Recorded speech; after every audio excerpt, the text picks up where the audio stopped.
জানাজার নামাজের পরে মাইয়েতের জন্য দোয়া করা স্বয়ং আল্লাহ রসুলের সুন্নত।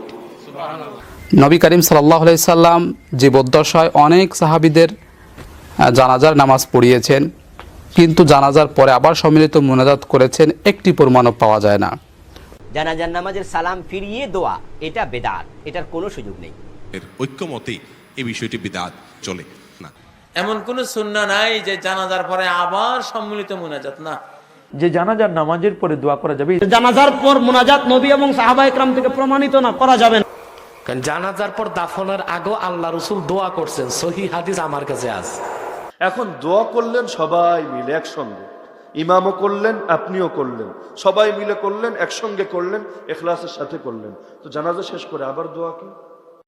বর্তমান পরিস্থিতিতে এই ভিডিওটা খুবই গুরুত্বপূর্ণ, তাই আপনাদের কাছে অনুরোধ, না টেনে ভিডিওটা সম্পূর্ণ দেখুন। জানাজার সালাতের পর কোনো প্রকার দোয়া, সেটা সম্মিলিত হোক একাকী হোক, হাত তুলে দোয়া করা আল্লাহ সুবহানাহু ওয়া তাআলার কাছে মৃত ব্যক্তির জন্য, মুর্দার জন্য, যার জানাজা সালাত পড়া হলো তার জন্য, এটি রাসূল আকরাম সাল্লাল্লাহু আলাইহি সাল্লাম থেকে কোনো প্রকার হাদিস দ্বারা প্রমাণিত নয়, এমনকি কোনো দুর্বল সূত্রে হাদিসও এক্ষেত্রে পাওয়া যায় না। আর এই জন্য পৃথিবীর প্রায় সকল মত পথের প্রসিদ্ধ যতগুলো বলয় আছে মুসলিমদের, তার সকল ওলামা একরামের ঐক্যমতেই এই বিষয়টি বিদআত চলে। এর কারণ হলো জানাজার যে সালাত, এই সালাতকে বলা হয় আস-সালাতু আলাল মাইয়িত। হাদিসের ভাষা হলো এটি হুবহু, আস-সালাতু আলাল মাইয়িত মানে হলো মৃত ব্যক্তির জন্য দোয়া করা। তাহলে আমরা এই সালাতে আল্লাহ সুবহানাহু ওয়া তাআলার প্রশংসা করে, তারপরে দুরূদ পড়ে, এরপরে আমরা মুর্দার জন্য দোয়া করছি আল্লাহুম্মা গফির লি হাইয়িনা ওয়া মাইয়িতিনা, পুরাটা। তাহলে পুরা সালাতের আয়োজনটাই হলো এখানে মূলত দোয়ার জন্য, না রুকু আছে, না সিজদা আছে, না অন্য কোনো কিছু আছে। তাহলে সাধারণ সালাত নয়, বরং জানাজার সালাত বা জানাজার নামাজ এটি একটি দোয়ার অনুষ্ঠান। অতএব দোয়ার অনুষ্ঠানের পরে আবার নতুন করে দোয়া, এটার কোনো অর্থ হতে পারে না। এমন কোন সুন্নাহ নাই যে জানাজার পরে আবার সম্মিলিত মুনাজাত না। জানাজার পরে সরাসরি লাশ নিয়ে কবরস্থানে চলে যাওয়া, সেখানে দাফনের পরে একটা দোয়া আছে সহিহ হাদিসে, যেটা আছে কানা রাসূলুল্লাহ সাল্লাল্লাহু আলাইহি সাল্লাম ইযা ফারাগা মিন দাফনিল মাইয়িত ওয়াকাফা আলা কবরিহি। নবী সাল্লাল্লাহু আলাইহি সাল্লাম মাইয়িতের দাফন থেকে যখন অবসর হতেন, কবরের পাশে অবস্থান নিতেন। কবরের পাশে অবস্থান নিয়ে সাহাবীদেরকে বলতেন, ইস্তাগফিরু লিআখিকুম ওয়াসালু লাহু তাসবিত ফাইন্নাহু লা ইউসাল। তোমাদের ভাইয়ের জন্য আল্লাহর কাছে মাপ চাও এবং আল্লাহ তাকে প্রশ্নগুলির উত্তরে যাতে দৃঢ় রাখেন, উত্তর দিতে পারে এই তৌফিক দেন, এই দোয়া করো। এটাই ছিল দরকারি, কারণ মাইয়িতকে এখন প্রশ্ন করা হবে, এই সময় তার হেল্পের দরকার, দোয়ার দরকার, ইস্তেগফারের দরকার। জিন্দাদের ইস্তেগফারের কারণে আল্লাহ তাকে মাফ করে দিলে তার জবান খুলে যাবে, তার সরে সাদর হয়ে যাবে, জবাব মনে এসে যাবে, যেটা হয়তো গুনার কারণে সিনার মধ্যে সেটা অস্পষ্ট হয়ে থাকতে পারে। এই জন্য ওই টাইমে মুনাজাত ছাড়া, হাত তোলা ছাড়া কবরের পাশে আধা ঘন্টা পৌনে 1 ঘন্টা পরিমাণ বসে বা দাঁড়িয়ে যেমনে পারে, যে যেমনে পারে, একাকী পার্সোনালি প্রত্যেকে দোয়া করবে, এটি হলো সুন্নাহ।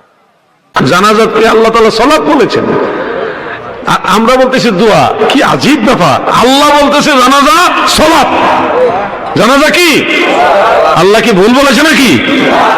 নামাজের পরে মাইয়েতের জন্য দোয়া করা স্বয়ং আল্লাহ রসুলের সুন্নত।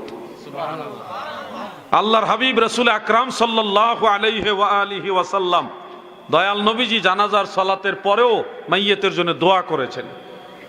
তাহলে আল্লাহর রসুল যেখানে জানাজার পরে দোয়া করেছেন, সেখানে জানাজার পরে দোয়া জায়েজ না নাজায়েজ? জোরে বলেন, জায়েজ না নাজায়েজ? জানাজার ভিতরে দোয়া হয়েছে, তার মানে এই নয় যে জানাজার পরে আর দোয়া করা যাবে না। ইসলামে এমন কোন দলিল কেউ দেখাতে পারবে না যে একবার দোয়া হইলে আরেকবার দোয়া করা যাবে না। জানাজা নামাজ এটি দোয়া নয়, জানাজা হচ্ছে নামাজ। যে জানাজার নামাজের পরে দোয়া করা যাবে। ইজা সাল্লাইতুম আলাল মাইয়িতি ফাখলিসু লাহু দুআ, যখন মাইয়েতের জানাজা পড়বে তখন তোমরা কায়মন বাক্যে তার জন্য দোয়া করবে।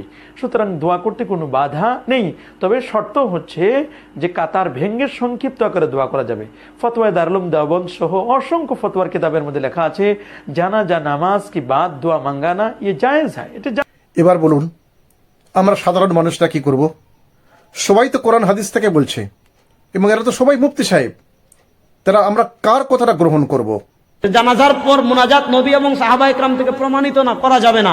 হ্যাঁ, ওনারা যেই দলিল দিয়ে, যে হাদিস দিয়ে দলিল দিয়ে যে ইদা সাল্লাইতুম আলাল মাইয়িতি ফাখলিসু লাহু বিদুআ, এই হাদিস এইটাই ইবনে মাজার হাদিস দেখবেন সবাই বলবে যে যখন কোনো মুর্দার উপর জানাজা পড়বে ফাখলিসু লাহু বিদুআ, এই ইখলাসের সাথে দোয়া করবে। এই ফারে তাকিবিয়া ধরে বলে যে জানাজার পরে না। এই হাদিসটি ইমাম ইবনে মাজাহ এনেছেন বাবু দুআই লিল মাইয়িতি ফিস সালাহ, মানে মাইয়িতকে জানাজার মধ্যে দোয়া করা সংক্রান্ত হাদিস।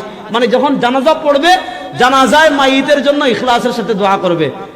আল্লাহর হাবিব সাহাবায়ে কেরামকে বলতেন, তোমাদের ভাইয়ের জন্য আল্লাহর কাছে ক্ষমা চাও এবং আল্লাহর কাছে প্রার্থনা করো আল্লাহ যেন তার প্রশ্নের জবাব দেওয়ার সময়, ফেরেশতার প্রশ্নের জবাব দেওয়ার সময় ঈমানের উপরে অটল রাখে। তাহলে মৃত ব্যক্তির জন্য ক্ষমা চাওয়া এবং তাসবিত বিল ঈমান কামনা করা, এটা হাদিস দিয়ে সাব্যস্ত। তবে দাফন শেষ করার পরে জানাজার নামাজের সালাম ফিরিয়ে দোয়া, এটা বেদাত, এটার কোনো সুযোগ নেই, এটা হাদিসে নেই। রাসূল এটা করেননি কখনোই, বরং তিনি দোয়াটা করেছেন দাফন করার পরে। এখন দাফন করার পরে যদি আপনি দোয়া করতে চান করতে পারবেন, তবে সেটা সম্মিলিত একা একা, আপনি একা একাও করতে পারেন। এখন একা একা করতে গেলে যদি তখন সকলে হাত তোলে তাহলে সম্মিলিত হয়ে গেল।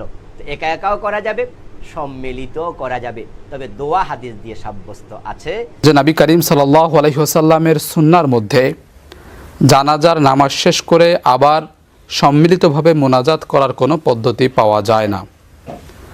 তো নবী করিম সাল্লাল্লাহু আলাইহি ওয়াসাল্লামের সুন্নাহর মধ্যে যেহেতু জানাজার নামাজ শেষ করে আবার সম্মিলিত মোনাজাত করার কোনো পদ্ধতি পাওয়া যায় না, তাই আমরা বলতে পারি যে জানাজার নামাজের পরে আর সম্মিলিতভাবে মোনাজাত করার কোনো প্রয়োজন নেই।